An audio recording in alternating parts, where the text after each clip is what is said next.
Hello बच्चों। Good morning ma'am. हाँ, good morning. मेरी गुड मॉर्निंग का जवाब भी दिया करो तो मुझे पता चले कि बच्चे यहाँ बैठे हैं। Good morning ma'am. गुड सुन भी मॉर्निंग रहे मैम। हैं कि नहीं सुन रहे हैं? बातें नहीं करना है बच्चे।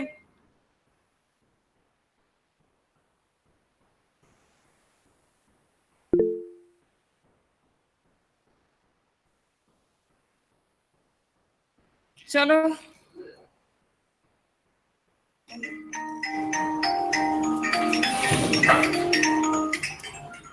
करोगे शुरू? हाँ तो बच्चों, जय हिंद बच्चों। जय जय मैम। जय हिंद हिंद बच्चों। मैम। जैन मैम। हाँ जी। जय हिंद मैम। जय हिंद बेटा। देखिए, अब मैं क्लास शुरू करने जा रही हूँ क्योंकि जय हिंद मैम। मैंने आपको मैसेज दे दिया था कि आप समय से बैठ जाएं। जो बच्चे समय से बैठ चुके हैं, पहले से बैठे हैं, वो सब बच्चे बधाई के पात्र हैं। और जो बच्चे अभी जुड़ रहे हैं वो भविष्य में जरूर ये ध्यान रखेंगे कि आपको जो भी समय दिया जाए उस समय का जरूर पालन करें। तो सबसे पहले ऑनलाइन टीचिंग के इस हिंदी क्लास में हमारे सभी बच्चों का हार्दिक स्वागत है। और मैं स्वागत करती हूँ अपने सारे बच्चों की तरफ से हमारी प्रिंसिपल मैडम का, जो हर पल बच्चों की उन्नति के लिए, विद्यालय की प्रगति के लिए और विद्यालय सुचारू रूप से काम करता रहे इसके लिए प्रयत्नशील रहती हैं। मुझे लगता है कि अभी मैडम हमसे जुड़ी नहीं है, लेकिन उनके मार्गदर्शन में ये सारे कार्य हो रहे हैं। मैं पूरे विद्यालय परिवार की ओर से उनका हार्दिक स्वागत करती हूँ और स्वागत करती हूँ केंद्रीय विद्यालय संगठन देहरादून संभाग के उन समस्त महानुभावों का जिनके कुशल मार्गदर्शन में और जिनकी सक्रियता से ये ऑनलाइन टीचिंग इस संभाग की इतनी प्रगति के पथ पर चल रही है। आज जो भी हमारे क्षेत्रीय कार्यालय के महानुभाव इस क्लास का अवलोकन करने के लिए जुड़ रहे हैं, मैं अपने पूरे विद्यालय परिवार की ओर से उनका हार्दिक स्वागत करती हूँ, अभिनंदन करती हूँ। प्यारे बच्चों, जैसे हम दिन की शुरुआत भगवान के नाम से करते हैं। क्यों करते हैं? क्योंकि हमारा दिन बहुत अच्छा बीते, ईश्वर की सारे दिन हम पर कृपा बनी रहे। उसी प्रकार आप आजकल आप स्कूल नहीं आ रहे हैं, लेकिन जब आप स्कूल आते हैं तब आप देखते हैं कि सबसे पहला काम होता है भगवान की प्रार्थना। स्कूल में सब बच्चे प्रार्थना करते हैं। वो इसीलिए होती है कि किसी दिन की शुरुआत हम ईश्वर के नाम से करें। उसी तरह पिछले पूरे साल आप लोगों ने ध्यान दिया होगा और मेरे बहुत सारे बच्चों ने बोर्ड पर जरूर एक विचार सुबह सुबह लिखा होगा, और वो विचार पूरे दिन के लिए, उस दिन के लिए प्रेरणा स्रोत होता है। सो आज की क्लास शुरू करने से पहले आज हम किस बात पर और विशेष चर्चा करेंगे, उससे पहले इस विचार पर दृष्टि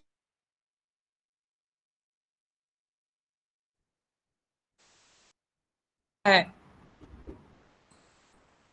मतलब बहुत ही आसान है कि यदि हमने कुछ भी लक्ष्य अपने मन में संजोया है, चाहे वो बहुत छोटा सा लक्ष्य हो अथवा कोई बहुत बड़ा लक्ष्य हो, यदि हमने उसको अगले दिन के लिए टाल दिया तो अच्छी बात नहीं है। या हम उसके लिए ये सोच रहे हैं कि कोई मुहूर्त निकलवाएंगे, कोई पंडित जी बुलाएंगे, कोई दिन ऐसा अच्छा आएगा जब हम इस काम की शुरुआत करेंगे। तो ऐसा बिल्कुल भी नहीं है। प्रतिदिन, प्रतिपल अपने आप में बहुत ही महत्वपूर्ण है और उसका सदुपयोग कैसे करना है ये हमारे अपने ऊपर निर्भर करता है। तो आज का विचार आप सबके चिंतन के लिए, और जो भी विचार यहाँ से आपको जाते हैं आप उन विचारों को जरूर साथ में रखिए। कभी अचानक से कोई विचार आपसे पूछ लिया जाए तो ऐसे छोटे छोटे प्रेरणाप्रद विचार आपके पास जरूर होने चाहिए। स्क्रीन आप देखिए बदल गई है, जिसमें आज हम लोग कवितावली, कविता पर, कविता का नाम है कवितावली। और इसके कवि हैं गोस्वामी तुलसीदास। मुझे लगता है कि कोई भी बच्चा ऐसा नहीं होगा जो तुलसीदास के विषय में न जानता हो। घर घर में तुलसीदास हैं। कैसे हैं? हर घर में रामचरितमानस जरूर होगी, क्योंकि ये हिंदू धर्म का एक बहुत ही पवित्र ग्रंथ है और जिसका कि कितने ही घरों में रोज वाचन होता है, लोग पढ़ते हैं, इसको प्रेरणा प्राप्त करते हैं। और ऐसा सुंदर ग्रंथ, इतना महान ग्रंथ जिस पर कितनी ही रिसर्च की जाए कम है, तुलसीदास जी ने रचा है। उसी प्रकार तुलसीदास जी की एक और रचना है कवितावली, जो अपने पाठ्यक्रम में दी गई है। उसमें कवितावली में 2 कवित्त हैं। कवित्त का मतलब छंद है और एक सवैया छंद है, मतलब 3 छोटे छोटे पद्यांश हैं, जिसमें आज हम पहले पद्यांश पर विचार विमर्श करेंगे, उसके बारे में जानेंगे कि आखिर उसमें ऐसा क्या है। तो आगे चलने के लिए हम देखते हैं कि थोड़ा सा कवि के विषय में जानकारी कर लेते हैं कि जिस महान कवि ने पूरी दुनिया में अपना नाम कमा रखा है, भला उसका संक्षिप्त परिचय बिना जाने हमारी क्लास कैसे आगे बढ़ सकती है।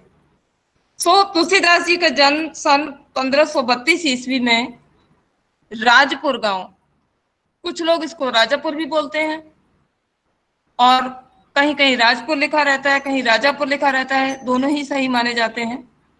ये बांदा जिला में स्थित है। और कुछ लोगों के अनुसार, मानी कुछ लोग समाज के कहते हैं कि तुलसीदास जी का जन्म राजापुर में हुआ था, बांदा जिले में हुआ था, और कुछ लोग कहते हैं कि एटा जिले के सोरो गांव में हुआ था। तो ये इस तरह की समाज में चर्चाएं चली आ रही हैं, ऐसी ही चलती रहेंगी। तुलसीदास जी की मृत्यु का समय था सन 1623 ईस्वी। आपके पिता का नाम श्री आत्माराम दुबे था। तुलसीदास जी की मां का नाम हुलसी था और उनकी पत्नी का नाम रत्नावली था। गुरु जी का नाम, जो तुलसीदास जी के गुरु थे, वो बाबा नरहरिदास थे। और तुलसीदास की जो भक्ति भावना थी वो दास्य भाव की थी। सगुण भक्ति धारा के राम भक्त कवि कहे जाते हैं तुलसीदास जी। अवधी भाषा के सर्वश्रेष्ठ कवि कहे जाते हैं। मैं थोड़ा सा और इसी में परिचय दे दूं आपको कि तुलसीदास भी आम व्यक्तियों की तरह ही थे। इनका विवाह होता है और जैसे ये पूरी तरह से अपनी पत्नी के प्रेम में पागल हो जाते हैं। ये अगर हम अंतर कथा सुनाने लगेंगे तो बहुत लंबी चौड़ी हो जाएगी, लेकिन पत्नी प्रेम ने तुलसीदास जी को इतना पागल बना दिया था कि ये मतलब असमय में, ऐसे बरसात के मौसम में आधी रात में अपनी पत्नी के पास जाते हैं और पत्नी ने उस समय उनको कुछ ऐसे कटु शब्द कहे। उन्होंने कहा कि इस हाड़ मास के शरीर से आप इतना प्यार करते हैं, यदि इतना प्यार आपने ईश्वर से किया होता तो इस कल्याण होता, मानव जीवन सफल हो जाता। तुलसीदास को वहीं से वो बात चुभ जाती है और वो वापस उल्टे पैर चले जाते हैं। और उसके बाद फिर वो कभी पीछे मुड़कर नहीं देखते हैं। इतने बड़े ग्रंथ के रचयिता, कहीं न कहीं उनकी पत्नी का किसी भी रूप में ये उनकी प्रेरणा थी। भक्ति भाव का ये आप नहीं जानते होंगे भक्ति भावना किसको कहते हैं। देखिए, जब भी हम कोई काम करें, चाहे किसी की पूजा करते हैं, हर चीज के साथ, हर पूजा के साथ हमारी भावना जरूर जुड़ी रहती है। अगर भावना नहीं है तो उस काम का कोई महत्व नहीं। हर काम के साथ भावना जुड़ी है। उसमें भी जो भक्ति काल के लोग थे, जो भक्ति काल के कवि थे, हैं, उन्होंने, किसी ने अपने आप को भगवान को का दास माना है, किसी ने अपने आप को भगवान का मित्र माना है, जैसे मीराबाई और तुलसीदास दोनों की भक्ति भावना दास्य भाव की है। दास्य का मतलब सेवक, सेवक की भावना, क्योंकि ये लोग ईश्वर को अपना मालिक और अपने आप को उनका दास समझते हैं। लेकिन वहीं दूसरी ओर सूरदास जी जो हैं वो क्या कहते हैं, वो श्री कृष्ण को अपना इष्ट मानते हैं और सख्य भाव अपनाते हैं। वो अपने भगवान को, अपने श्री कृष्ण को सखा माने मित्र की तरह मानते हैं। सो ये भक्ति भावना है। किसकी भक्ति भावना किस ओर गई? तो तुलसीदास की। ये ऐसे प्रश्न एक एक नंबर के कभी पूछे जा सकते हैं, सो आपको पता होना चाहिए। यही बहुत महत्वपूर्ण बातें होती हैं।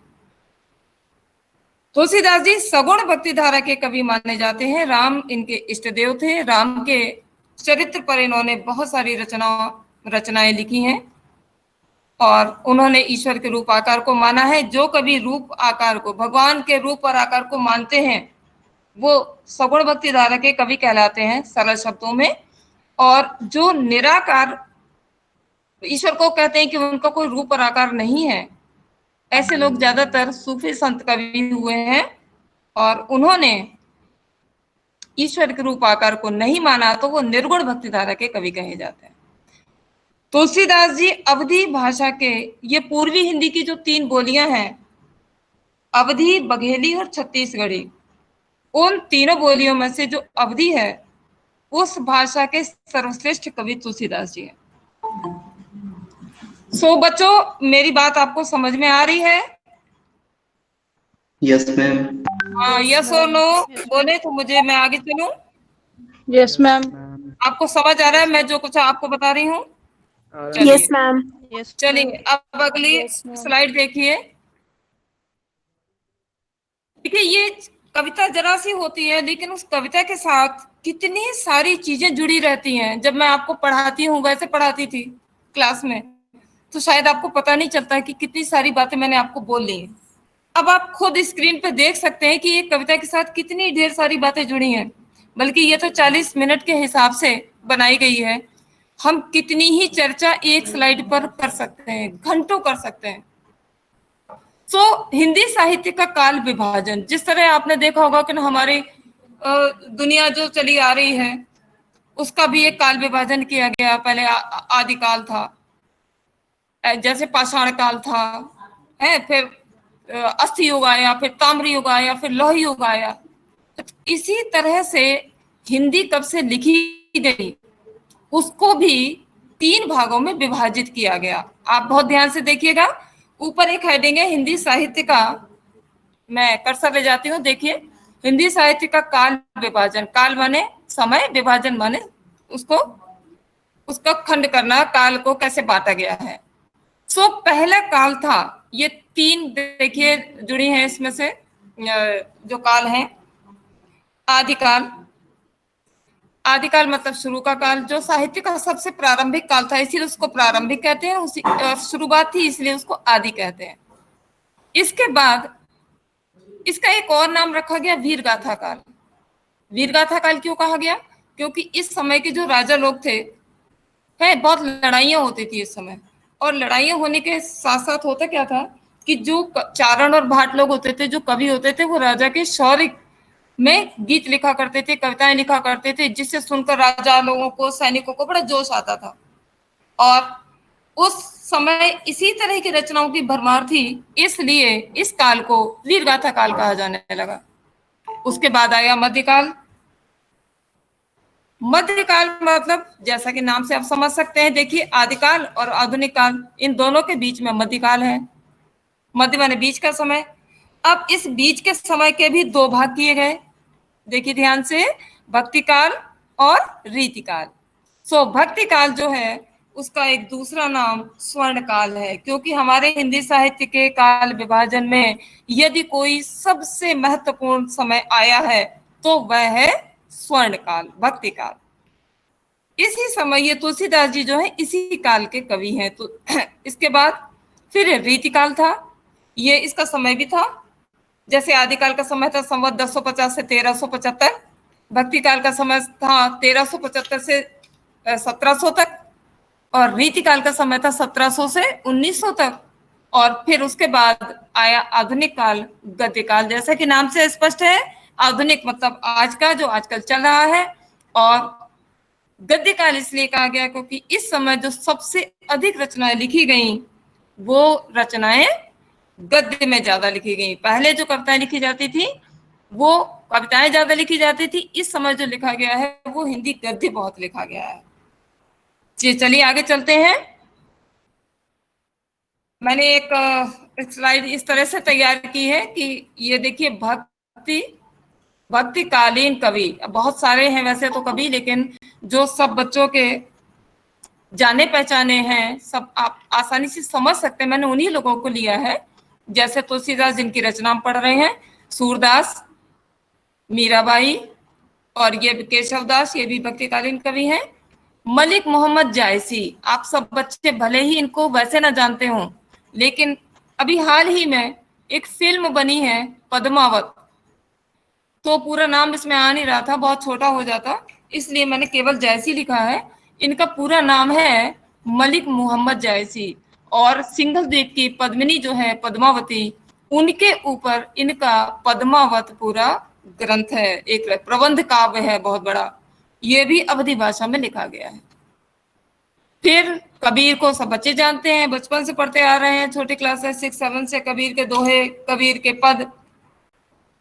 फिर अगली स्लाइड में इसी क्रम में, जिस क्रम में मैंने स्लाइड में लिखा हुआ है, ये देखिए, ये जिस क्रम में मैंने लिखा है उसी क्रम में मैंने इनके सबके ये चित्र भी लगाए हुए हैं ताकि आप आसानी से समझ सकें। वैसे तो सबके दिखे हुए हैं, फिर भी आपका मन लगे थोड़ा सा देखने में, आपका मन लगे पढ़ने में, उस बात का ध्यान रखते हुए ये मैंने इसमें जोड़ दिया है। तुलसीदास देखिए, तुलसीदास हैं, सूरदास हैं, ये मीराबाई हैं, ये केशवदास हैं, ये मलिक मोहम्मद जायसी हैं, और ये कबीरदास हैं। आगे चलते हैं, चले आगे। हेलो बच्चों, यस मैम। सो तो नहीं गए ना? कहानी सुनते सुनते बच्चे सो जाते हैं, ऐसा तो नहीं है ना? No ma'am. बोरिंग तो नहीं लग रहा है ना? No ma'am. धीमी धीमी आवाज आ रही है, मुझे लग रहा है अच्छा नहीं लग रहा है आपको। No ma'am. नो हिंदी में तो चाहे जितना भी बोलते जाओ, कोई वो नहीं है, कोई लिमिट नहीं है। चलिए, अब मैंने देखो आप सबके लिए, क्योंकि आप किताब बार बार ना देखें, इसलिए मैंने कविता भी लिख दी है, कवितावली जिसका नाम था, और उत्तरकांड, कवितावली को उत्तरकांड से ये कविता ली गई है। सबसे पहले एक बार हम नजर डाल लेते हैं थोड़े शब्दों के अर्थ पर, क्योंकि अगर आपको कविता में शब्दों का अर्थ नहीं पता होंगे तो आप कभी भी उस कविता का सही सही अर्थ ही नहीं निकाल पाएंगे। किस भी, मैं कर्सर ले जाती हूँ, आप देखते चलिए, चाहे अपनी किताब में आप अंडरलाइन करते चलिए। किस भी का मतलब होता है श्रमजीवी या श्रमिक। किसान कुल का मतलब है किसान या कृषक जो खेती करते हैं। बनिक माने व्यापारी होते हैं, है ना, जो व्यापार करते हैं। बनिक माने बनिया, व्यापार करने वाला। फिर भिखारी, सब बच्चे जानते हैं, भिखारी जो घर घर जाकर के, दरवाजे दरवाजे जाकर के, या ना दरवाजे जाकर के, कहीं भी एक जगह बैठ करके भीख मांगना है, वो भी भीख है, वो भी भिखारी है। जो किसी से कुछ मांगे वो भिखारी है, बस ऐसे मान लो। भाट, ये अभी हम चर्चा कर रहे थे, जो वीर गाथा काल में जो कवि लोग, राजा लोग जब लड़ाई करके आते थे तो उनके शौर्य में जो गीत गाते थे जो कवि लोग, उनको चारण और भाट कहा जाता था उस समय। वो राजमहल में ही, राज दरबार में रहा करते थे, और वहीं पे राजा लोगों के गुणों का बखान करते थे। राजा लोग खुश होकर के उनको न जाने कितना रुपया, पैसा, मोहरे, असरफी कुछ भी दे देते थे। और किसी को क्या चाहिए, हर कोई तो अपने आजीविका के लिए ही तो हर काम करता है। फिर चाकर देखिए, चाकर माने चाकर, सेवक, नौकर चाकर ऐसे बोलते हैं ना, नौकर चाकर, तो वो चाकर मतलब सेवक। चप्पल नट, आपने देखा होगा कि कभी गांव में या कहीं किसी गली में, सड़क पर दो लंबे लंबे डंडे गाड़ लगा करके, और वो हाथ में एक लकड़ी पकड़ करके डोर पर चलना है। छोटे छोटे बच्चे ऐसे करतब दिखाते हैं। ये जो करतब दिखाने वाले लोग होते हैं यही नट होते हैं। चोर जानते हो जो चोरी करते हैं। चार का मतलब होता है दूत। दूत नहीं, जो जो ये संदेश वाहक भी कह सकते हैं आप, नहीं कि वो राजा लोग दूत भेजा करते हैं। आजकल ये ईमेल जो है वो भी एक दूत ही तो है। आज जो इलेक्ट्रॉनिक मीडिया ने इतना जो पांव पसारा हुआ है सारी दुनिया में, ये ईमेल भेजना, पत्राचार करना, ये सब दूत ही तो, संदेश ही तो जाता है। तब इंसान जाता था, तब ये सब साधन नहीं थे। फिर चेटकी। चेटकी का मतलब होता है जादूगर या बाजीगर, जो अपनी ऐसी कला का प्रदर्शन करता है कि लोग सामने देखते हुए भी नहीं समझ पाते कि उसने ऐसा कौन सा जादू कर दिया, ऐसा उसने क्या दिखा दिया जो लोग उसको समझ भी नहीं पाए। और कहते हैं वो नजर बांध देते हैं, अपना जादू दिखा देते हैं और हम तुम उस जादू में खो जाते हैं। तुलसीदास ने कवितावली में इन लोगों का जो वर्णन किया है, ये क्या वास्तव में पूरे संसार में, ये समाज में इतने ही तरह के लोग थोड़े हैं। कितने ही लोग होते हैं, कितने तरह के लोग हैं, कितने तरह के काम हैं। श्रमजीवी कोई एक व्यक्ति नहीं है, करोड़ों की संख्या में श्रमजीवी हैं। करोड़ों की संख्या में किसान हैं, व्यापारी हैं, भिखारी हैं, ये सब। इसके अलावा न जाने कितने तरह के काम समाज में होते हैं और कोई न कोई उन कामों से जुड़ा रहता है। ये तो बच्चे सब समझते हैं। अब ये सब क्यों जुड़े रहते हैं? इस कवितावली में जो कवि ने वर्णन किया है इनका, जो किसान कुल और श्रमजीवी, ये जो मैं पढ़ रही हूं, उस समय भक्ति काल में देश पर मुगलों का शासन था। और मुगल जो थे, उन्हें तो वो कला प्रिय तो जरूर थे, कला प्रेमी थे, और वास्तुकला के तो बहुत सारे उदाहरण हैं। लेकिन उस समय समाज में जो विभिन्न और वर्ग थे, वो वर्ग आजीविका के लिए बहुत परेशान थे। आजीविका समझते हैं बच्चे? आजीविका का मतलब क्या होता है? आजीविका का मतलब क्या होता है? कोई बच्चा बताए। मैम जिससे जीवन चलता है, जो जैसे वो कोई कमाते काम, हैं कोई बात नहीं। पैसे, आजीविका का इससे मतलब जीवन होता है चल अपने जीवन यापन के लिए जो कुछ भी कमाकर, सारा दिन मेहनत करके जो कुछ भी व्यक्ति कमाकर लाता है, वही उसकी आजीविका होती है। हम स्कूल आते हैं, किस लिए आते हैं? बच्चों को पढ़ाते हैं, मेहनत करते हैं, परिश्रम करते हैं, उसका पैसा ले जाते हैं। कोई मजदूर मकान बनाता है, ईंटें पत्थर देता है, गारा देता है, दौड़ के यहाँ से वहां सामान रख के आता है। कितने तरह के श्रमिक हैं, वो सब क्यों ऐसा करते हैं? पेट के लिए करते हैं, आजीविका के लिए करते हैं। ये ना सबको, मानी समाज में जितने भी नौकरी करने जाते हैं, आपके घर में आपके मम्मी पापा जाते होंगे, कहीं मम्मी काम करती होंगी किसी ऑफिस में, कहीं पापा काम करते होंगे, कोई सेना में भर्ती होगा, कोई कहीं पर होगा। ये हमारे साथ जुड़ा हुआ है, क्योंकि हर व्यक्ति को अपने जीवन यापन के लिए, अपने घर के लिए, अपने परिवार के लिए कुछ ना कुछ काम तो करना ही पड़ता है। बिना करे कुछ नहीं मिलता। लेकिन जब काम ही ना हो तो इंसान क्या करे? ऐसी ही समस्या उस समय मुगल काल के समाज में लोगों में फैल गई थी। लोग बड़े परेशान थे और वो बेचारे क्या करें? न श्रमिक को कोई काम मिल रहा है, किसान को खेती नहीं मिल रही है। जब वो खेती करे, अन्न उपजाए, जब अन्न नहीं उपजेगा तो कुछ व्यापार, अन्न से भी तो व्यापार होता। बिना, अगर किसान हमारा स्ट्राइक पे बैठ जाए, समझ लो सारी दुनिया कहाँ चली जाएगी। हम अगर जीवित हैं तो किसान के बल पर ही जीवित हैं। वो कितना परिश्रम हम सबके लिए करता है। आपने 11th क्लास में एक कविता पढ़ी थी, याद है किसी को? मुझे तो याद है। मैम वे आंखें। वे आंखें, सुमित्रा नंदन पंत की वे आंखें कविता थी। उसमें देखो कितना मार्मिक चित्रण किया है एक किसान का। तो जब किसान को खेती नहीं, वो बेचारा कैसे अन्न उगाए, क्या करे? अब जब किसान कुछ उगा नहीं रहा है, समाज का व्यापार भी बंद है, व्यापार कुछ बनिए लोग कर नहीं पा रहे हैं, भिखारी भी भिक्षा मांगने अगर आता है तो लोगों के घर में खुद खाने के लिए नहीं, तो भिखारी को दे तो क्या दे? और भिखारी बेचारा क्यों जाता है? अगर उसके पेट में इतनी आग ना पड़ी हो, वो भूख ना लगी हो, तो बेचारा क्यों किसी के सामने हाथ फैलाएगा? हम कब मांगते किसी से?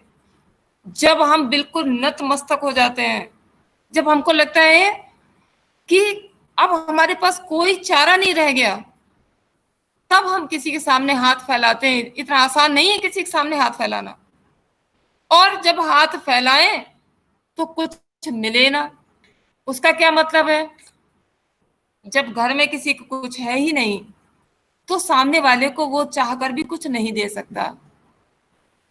अब चारण और भाट लोग आगे जो हैं, ये कैसे अब राजा लोगों के, ये किसी की प्रशंसा करें? उसी से उनकी आजीविका चलती थी, उसी से उनके घर के बच्चों का पालन पोषण हो रहा था, वो सब खत्म हो गया। अब कहाँ जाए? नौकर चाकर को नौकरी नहीं मिल रही, नट भी खेल दिखाए तो बेचारा कैसे दिखाए? उसके पेट में कुछ खाने के लिए नहीं है, वो भूखा प्यासा है, तो वो कैसे काम कर सकता है? चोर यदि चोरी भी करने जाए कहीं, तो किसी के घर में कुछ मिलता ही नहीं है, चोर कैसे चोरी करेगा? और जादूगर और दूत, इन सबके काम भी समाज के रुके पड़े हैं। बच्चों, मैं एक और उदाहरण इसके साथ ही जोड़ना चाहती हूँ, शायद आपको समझ आए आज की स्थिति से, और उस स्थिति को तुलना थोड़ी सी एक झलक मिल सकती है शायद। ये जो ऑनलाइन क्लासेस चल रही है, इसकी सबसे बड़ी वजह कोरोना नामक महामारी है।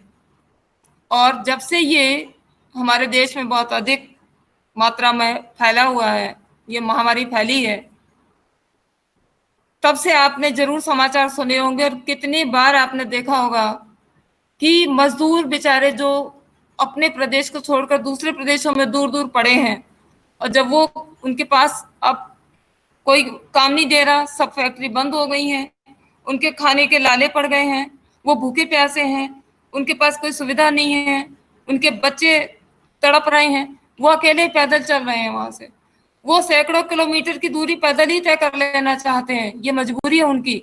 और उसको पार करते करते कितने बार तुमने देखा होगा कि कितने लोग ट्रेन से कट के मर गए, कितने बेचारे फुटपाथ पर लेटे हैं, कोई गाड़ी उन्हें कुचल कर चली जाती है। समाज में अभी इस समय निम्न वर्गीय लोगों के सामने जो समस्या है, ऐसी समस्या उस समय भी लोगों के सामने, ये वजह अलग अलग है। ये वजह मैंने एक उदाहरण ऐसे ही दिया है कि ये समझ सको। आजकल देखो लोग कितना डरने लगे हैं, जो भी घर में नौकर चाकर काम करते हैं सबको बंद करवा दिया गया है कि कोई किसी के घर काम नहीं करेगा। तो जब काम नहीं करेगा, जिनका गुजारा दूसरों के घर जाकर चौका बर्तन करके हो रहा था, वो सब बंद हो गया, तो बेचारे वो कहाँ जाए? ऐसी ही कुछ स्थिति मुगल काल में इन लोगों की थी। चलिए आगे वाली लाइन देखिए। पेट को पढ़त गुण गढ़त चढ़त गिरी। पेट को पढ़त, इसका मतलब है कि ये जितने भी जो ऊपर अभी मैंने लोग आपको गिनाए हैं, ये समाज का हर व्यक्ति जो भी काम करता है वो पेट के लिए करता है। हम कहीं भी कमा रहे हैं, कमाने जा रहे हैं, कोई भी व्यवसाय अपना रहे हैं, वो सब क्यों अपना रहे हैं? पेट के लिए अपना रहे हैं, क्योंकि पेट में जो खाना है वो खाना हमें आजीविका से ही मिलेगा। और इसके लिए, इस पेट के लिए ही देखना पेट कितना बड़ा है, पेट का कितना महत्व है, आज आपको इस कविता से पता चलेगा कि इस पेट के लिए ही लोग कुशलता हासिल करते हैं, पढ़ते लिखते हैं। कि मतलब हम क्यों पढ़ते लिखते हैं? हम अच्छी नौकरी करेंगे, हम इस पद पर पहुंचेंगे, इसके लिए वो गुणों का अर्जन करते हैं। चढ़त गिरी, चढ़त गिरी माने सच में, गिरी माने पर्वत, चढ़ते भी हैं। और चढ़त गिरी का दूसरा अर्थ अगर प्रतीकार्थ हम लें तो ये भी हो सकता है कि असंभव कार्य को संभव करते हैं, पेट के लिए ही करते हैं, चिंता नहीं करते कि हमारी क्या दशा होगी, लेकिन करो काम बस। अटत, अटत माने घूमते हैं या भ्रमण करते हैं। गहन वन, गहन माने घने, वन माने जंगल में, घने जंगल में घूमते हैं। अहन, अहन का मतलब होता है अहरनिश, रात दिन। अखेटकी, अखेटकी माने शिकारी, रात दिन शिकारी जो है घने जंगल में घूमता है। अब देखना, हमें तुम्हें शेर का और जंगली जानवरों का डर लगता है क्या? आखेटक को नहीं लगता। आखेटक माने शिकारी, आखेट माने शिकार, आखेटक माने शिकारी। लेकिन उनका वो ही व्यवसाय है, उनका वही कार्य है। उनको भी जान का खतरा होता है, लेकिन अपनी जान को खतरे में डालकर घने जंगल में रात दिन घूमते हैं, वो भी पेट के लिए ही। इससे भी कहीं और खराब स्थिति आप देखेंगे कि ऊंचे नीचे कर्म, ऊंचे नीचे कर्म मानी कुछ काम अच्छे होते हैं, कुछ काम निम्न कोटि के होते हैं। धर्म के कुछ काम धर्म के होते हैं और कुछ काम अधर्म के होते हैं। पेट ही को पचत, बेचत बेटा बेट की। देखना मनुष्य क्या करता है, ऊंचे नीचे काम करता है, बिना सोचे समझे काम करता है। वो उसका परिणाम नहीं सोचता कि मैं ऐसा काम करूंगा तो इसका परिणाम क्या निकलेगा। वो धर्म के भी काम करता है, अधर्म के भी काम करता है ना। कुछ धर्म के काम अच्छे काम करके अपना पेट पालन करते हैं, अपने परिवार का पालन पोषण करते हैं। कुछ लोग अच्छे काम करके अपने परिवार का पालन पोषण करते हैं, और कुछ लोग निम्न कोटि के कार्य भी करके हैं, जैसे मान लीजिए चोरी डकैती करके है, या किसी राजनी करके। कोई धर्म के नाम पर सच में भगवान की मन से आस्था करता है और भगवान से जुड़ा हुआ है, और कुछ लोग अधर्म करके पैसा कमाते हैं। आप देखिए कहीं भी किसी भी तीर्थ स्थल पर जाइए, आप समझ ही नहीं पाएंगे कि वहां जूते चप्पल रखने की खींचतान क्यों होती है। वहां दुकान वाले लोग खींच खींच के ले जाते हैं कि हमारी दुकान में आइए। कितने तरह के अधर्म भी होते हैं। ये सब लोग ये सब अधर्म का काम भी क्यों करते हैं? अपने पेट के लिए करते हैं। फिर पेट ही को पचत मतलब एक ऐसी बात जो शायद हम कभी सोच भी नहीं पाते हैं। और मैंने कभी जरूर 11th क्लास में आपको कोई प्रसंग आया होगा तो ये बात बताई होगी कि ये पेट इतना व्यक्ति की सोच को इतना खराब कर देता है, मानी व्यक्ति को सोच समझ नहीं पाता, इतना नीचे गिर जाता है कि अपने बेटे बेटी को भी बेच देता है। बहुत से लोग ऐसे होते हैं जो पेट की खातिर अपने बच्चों को भी बेच देते हैं। और ऐसा नहीं है, कोई झूठी बात नहीं है, ये बिल्कुल सच है। भूख ऐसी होती है कि व्यक्ति को कुछ भी करने पर विवश कर देती है। कभी आपने देखा होगा कि जब बच्चे भूखे प्यासे व्याकुल होते हैं, माता पिता से उनकी वो परेशानी नहीं देखी जाती। कई बार तो वो अपने परिवार को ही समाप्त कर लेते हैं। और कभी कभी व्यक्ति के सामने ऐसी समस्या आ जाती है कि जो दिल के टुकड़े कहे जाते हैं, बच्चे आंखों के तारे कहे जाते हैं। कहते हैं माता पिता के लिए बच्चे ही उसकी जीवन की सबसे बड़ी पूंजी होती है, और उस पूंजी को यदि कोई व्यक्ति बेच देता है तो समझ लो कि उसके जीवन में कुछ शेष नहीं बचा होगा, या वो इतना अधिक परेशान होगा जो अपने दिल के टुकड़ों को भी बेच देता है। मनी इतना निकृष्ट, मनी इतना नीचा काम कर देता है, इतना निम्न कोटि का काम करता है। वो सब क्यों करता है? वो खुद नहीं करता, वो उसका पेट उससे करवाता है। एक उदाहरण मैंने आगे लिखा हुआ है। सर्पिणी के लिए कहा जाता है कि सुत तक नहीं है छोड़ती, उर्गी क्षुधा से आतुरा। मैं दिखा दूं कहाँ लिखा है मैंने।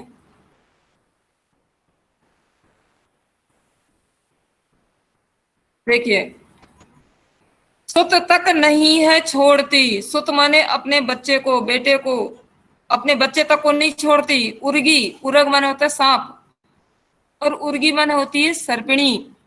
उर्गी क्षुधा माने होती है भूख से, आतुरा माने व्याकुल होकर।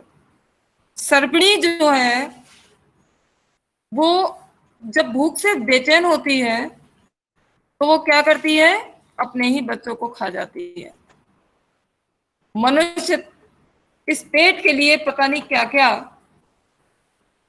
नहीं करता, तुलसीदास जी कहते हैं, जब समाज की ऐसी दुर्दशा देखी तो तुलसीदास जी कहते हैं कि इस संकट से तुलसी तुलसी अच्छा, एक बात और समझ लीजिए कि जितने भी भक्तिकालीन कवि हुए हैं, उन कवियों ने कहीं ना कहीं, ज्यादातर वो नीचे से, नीचे वाली लास्ट वाली लाइन में या सेकंड लास्ट लाइन में अपना नाम जरूर जोड़ते हैं। ये एक प्रथा जैसे भक्तिकालीन कवियों की है और अच्छी है, हमें उसी से पता चल जाता है। आपके लिए तो बहुत अच्छा है कि आपको यही नहीं पता करना पड़ेगा कि इसका कवि कौन है। तो तुलसीदास जी कहते हैं कि बुझाई एक राम घनश्याम ही ते। बुझाई माने एक कौन सी आग, आग माने आग, बड़वागते, बड़वागते माने बड़वानल। बड़वानल होती है जो समुद्र में आग लगती है, समुद्र में लगी आग को बड़वानल बोलते हैं। बड़ी है आग पेट की। कवि कहता है, तुलसीदास जी कहते हैं कि ये पेट की आग जो है ना, वो समुद्र में लगने वाली आग से भी बड़ी आग है, और इस आग को इतने साधारण तौर पर बुझाया नहीं जा सकता। इसलिए मैं कहता हूं कि भगवान श्री राम की शरण में जाओ। एक राम रूपी घन माने काला, श्याम माने घन माने बादल, श्याम माने काला, राम रूपी काले बादल ही इस पेट में लगी आग को बुझा सकते हैं। अर्थात भगवान की शरण में जाओ, उनका स्मरण करो, भगवान ही आप सबका बेड़ा पार लगा सकते हैं। ये मैंने आपको एक इसका अर्थ बताया। मैंने आपकी सुविधा के लिए अर्थ भी लिखा है, आप चाहे तो मैं एक बार। नवीन जोशी ने कुछ प्रेजेंट करना शुरू कर दिया, आपका चला गया।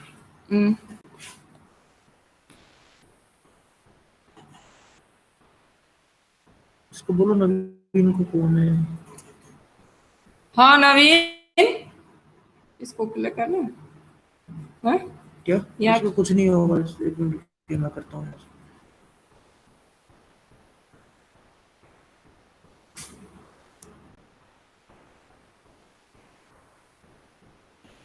इसको नवीन को बोलिए प्रेजेंट करना बंद करे। नवीन क्या कर रहे हो बेटा? नवीन बोल, सुन रहे हैं मेरी आवाज? हाँ, क्या कर रहे हो तुम? क्या कर रहे हो नवीन? अपना प्रेजेंटेशन बंद करो। ये प्रेजेंटेशन बंद करो। Yes ma'am. हाँ,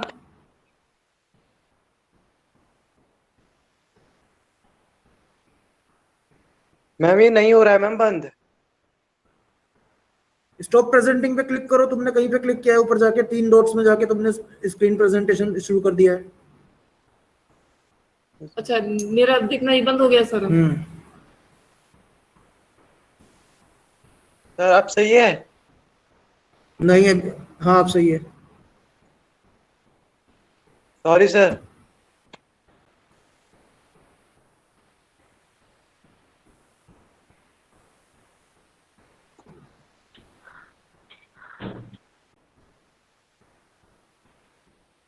चलो ठीक है, ऐसे लग रही है, दिखाई तो दे रहा है।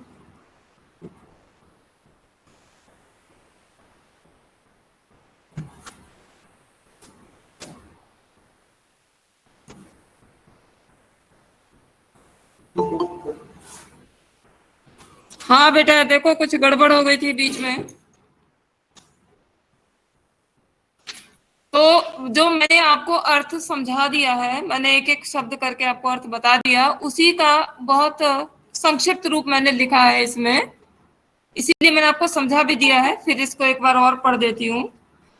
प्रस्तुत काव्यांश ये भाव सौंदर्य है। भाव सौंदर्य का मतलब आप समझते हैं, जब कविता का हम भाव प्रस्तुत करते हैं, उसमें निहित अर्थ को प्रस्तुत करते हैं, तो वही उसका भाव सौंदर्य होता है।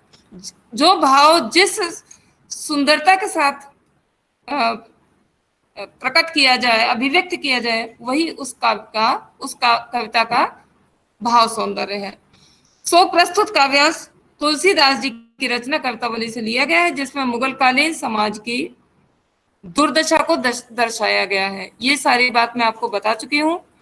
किस प्रकार समाज के विभिन्न वर्गीय लोग, यथा माने जैसे, श्रमिक, कृषक, व्यापारी, भाट, भिखारी, चोर, जादूगर या फिर कोई भी व्यक्ति क्यों ना हो, सभी पेट की आग बुझाने के लिए अच्छे बुरे कार्य करते हैं और भूख की खातिर लोग मारे मारे फिरते हैं।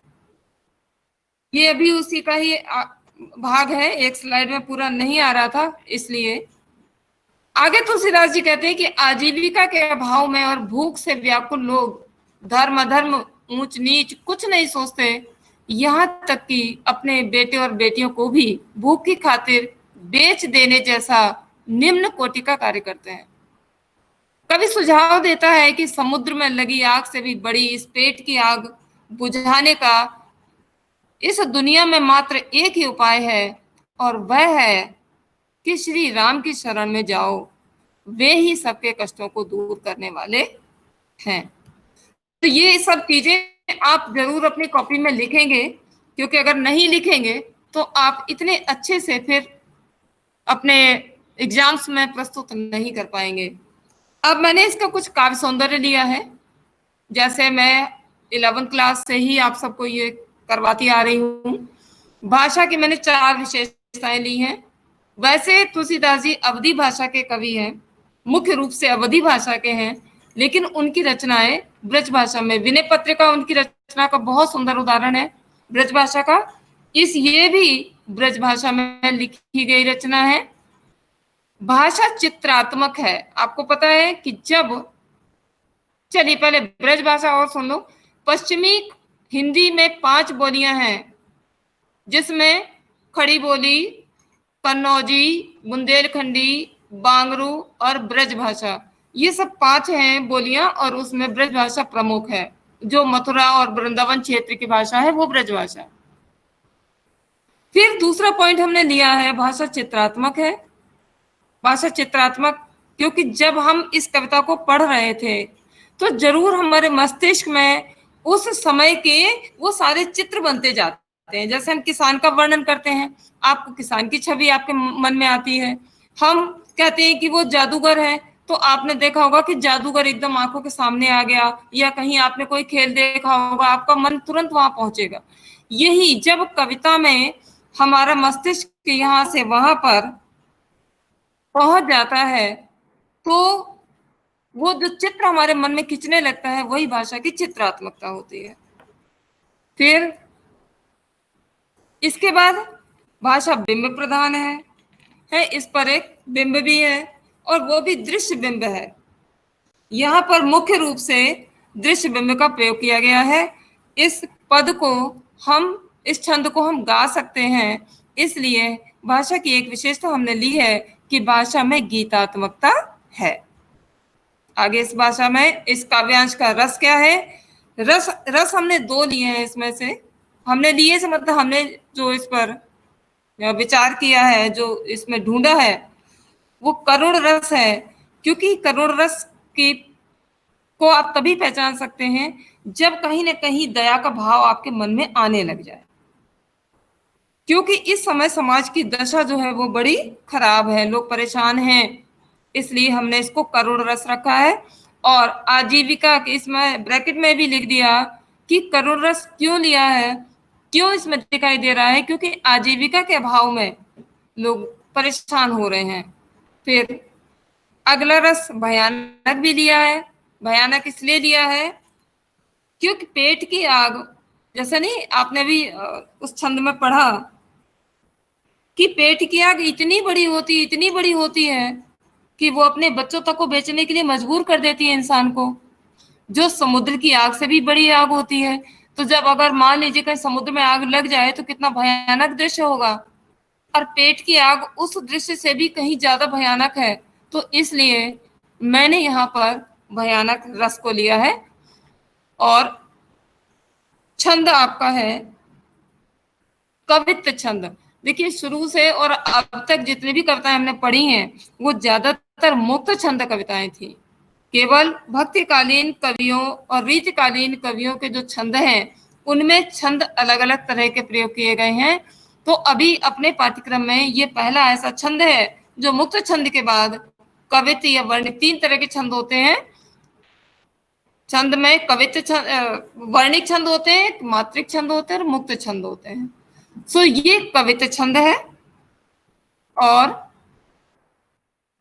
फिर अगला हेडिंग आ रहा है अलंकार का। आप अलंकार कैसे छाटेंगे, देखिए आप ध्यान से देखिए।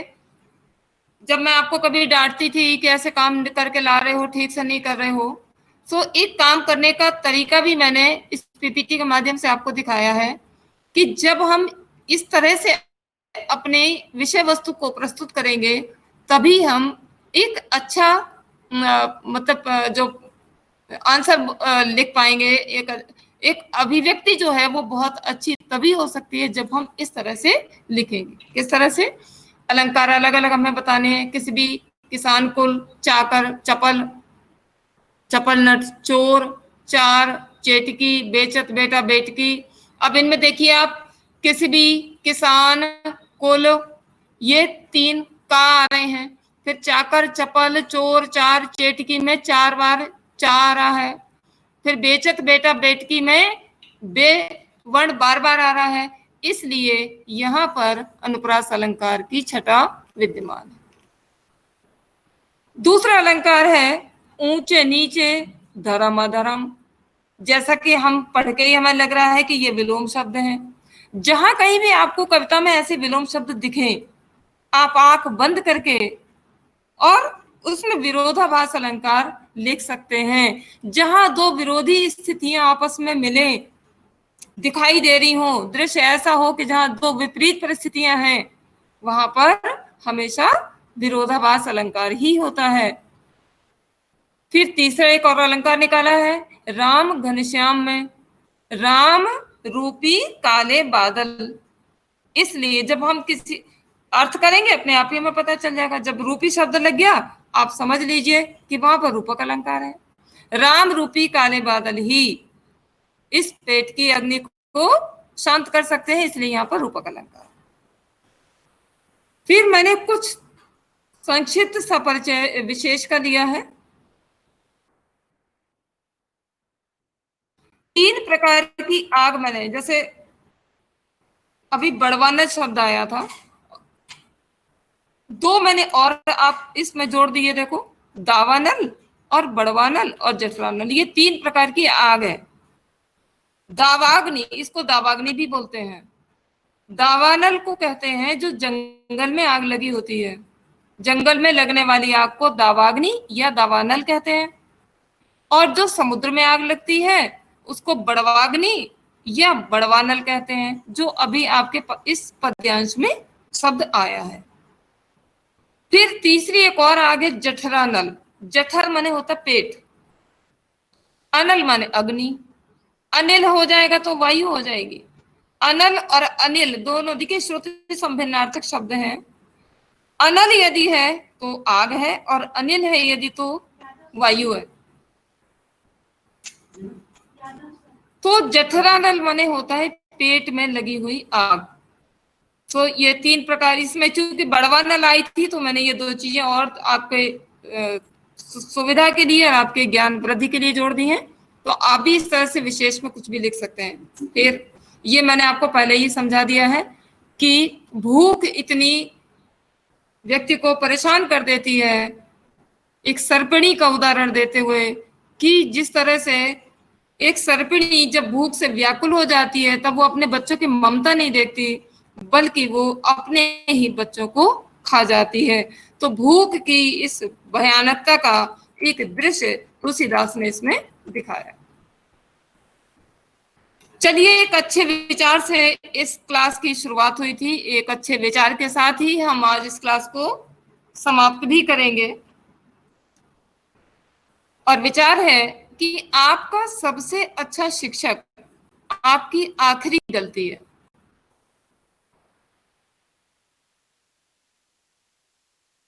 आजीवन सीखता रहे।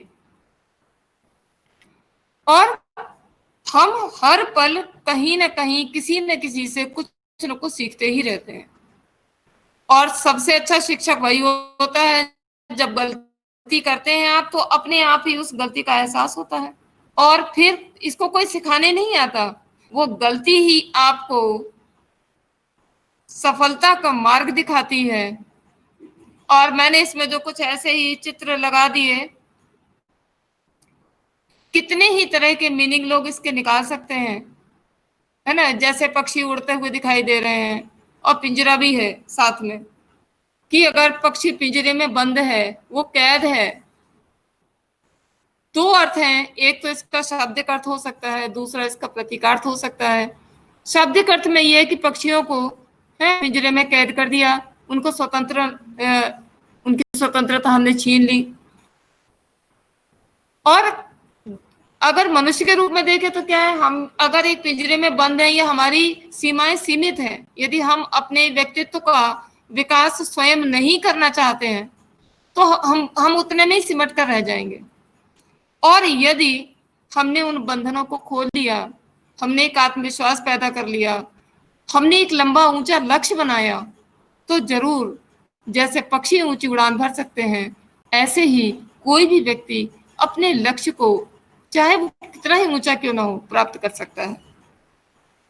एक दूसरा हमने चित्र दिया है इसमें कि एक पौधा है नन्हा सा, है, ये भी गलती तो थी। आज प्रकृति का जो रूप आप देख रहे हैं पूरे संसार में, वो ये वनस्पति का जो हनन हुआ है, वनस्पति को जो काटा गया है, जो पहाड़ वनस्पतिहीन हो गए हैं, जहां पर नई नई बिल्डिंग्स बन गई हैं, है, प्रकृति का किसी ने ध्यान ही नहीं दिया, और वो जिससे हमें सांसें मिलती हैं। तो मनुष्य ने गलती की, उस गलती का एहसास हुआ। तो अगर हम, और इसका जो विचार था इससे पहले जब हमने क्लास शुरू की थी, कहीं उससे भी जाकर जुड़ता है कि किसी भी अच्छे कार्य की शुरुआत हम आज से और अभी से कर सकते हैं। सो आज की ये क्लास मेरे हिसाब से मैं समाप्त करती हूँ, और आपको कुछ भी यदि पूछना है तो आप बेशक पूछ सकते हैं। कहीं कुछ समझ ना आया हो तो आप दोबारा पूछ सकते हैं। मैम दवानल का एक मतलब बता दो फिर से। हाँ चला आ गया। हाँ बेटा क्या कह रहे हो? मैम वो जो 3 तरह की आग थी ना, उसमें दवानल का हाँ। मतलब बता दो। दावानल मतलब होती है जंगल में लगी आग। लिख लो आप, दावानल अच्छा। मतलब है जंगल में लगी आग, और बड़वानल का मतलब समुद्र में लगी हुई आग। आपने देखा होगा ना, समुद्र में कई बार आग लगी होती है, जब वो तेल जो, या फिर ऐसे ही मान लीजिए कभी किसी जहाज, जो पानी का जहाज होता है, वहां आग लग जाती है, या जो समुद्र में तेल होता है उससे बहुत दूर दूर तक आग लग जाती है, समुद्र में लगी, पानी में भी आग लग जाती है। तो वही बड़वाग्नि है। बड़वानल और बड़वाग्नि एक ही बात है। और तीसरा जो है, मैं फिर से ले आऊं, कहाँ पर है ये है। और तीसरा जठर। जठर देखिए पेट का पर्यायवाची है जठर। जठरानल माने पेट में लगी आग। तो पेट में आग कैसे, आपको पता होगा जब भूख लगती है तो पेट में आग नहीं पड़ती है बहुत जोर से, है क्या? फिर तुम चिल्लाते हो, लाओ मम्मी जल्दी से खाने को कुछ दो, हाँ बहुत जोर से भूख लगी है। तो वो भूख का एहसास क्या होता है, वो जो पेट में आग पड़ती है वही भूख होती है, और उसी को जठरानल या जठराग्नि। इन दोनों के दो दो, तीनों के दो दो शब्द हैं, दावानल दावाग्नि, बड़वानल बड़वाग्नि, और जठरानल जठराग्नि। चलिए और कुछ पूछना है? बहुत अच्छी Yes, बात है ma'am. किसी बच्चे ने कुछ Yes, sir. पूछा है। ऐसे देखो, पूछोगे तो समझोगे, पूछोगे नहीं तो कभी समझ में नहीं आएगा। बोलिए आगे। मैम आतुरा का मतलब क्या है? आतुर मतलब बेचैन। क्षुधा, क्षुधा माने भूख, आतुरा माने पागल हो जाना, बेचैन हो जाना, परेशान हो जाना। सुत माने बेटा, सुत तक नहीं है छोड़ती। सुत माने बेटा नहीं छोड़ती। कौन नहीं छोड़ती? उर्गी माने सर्पिणी, क्षुधा माने भूख से, आतुरा माने व्याकुल होकर। जब सर्पिणी भूख से व्याकुल होती है तो वह अपने बच्चे तक को नहीं छोड़ती, उसको भी खा जाती है। सो ये जठरानल जो है वो इतनी भयानक है कि अपने ही बच्चे को खाने के लिए विवश कर देती है। ये मतलब था। और बताइए।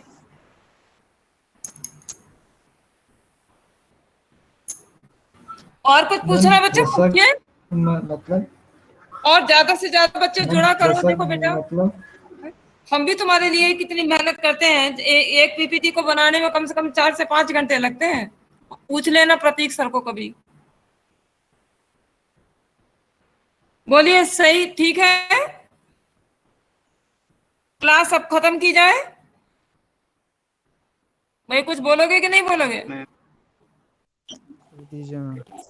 Yes ma'am. अब मैं जाऊं? Yes ma'am. तुम्हारी तरफ से मुझे यस मैम। धन्यवाद मैम। धन्यवाद। धन्यवाद।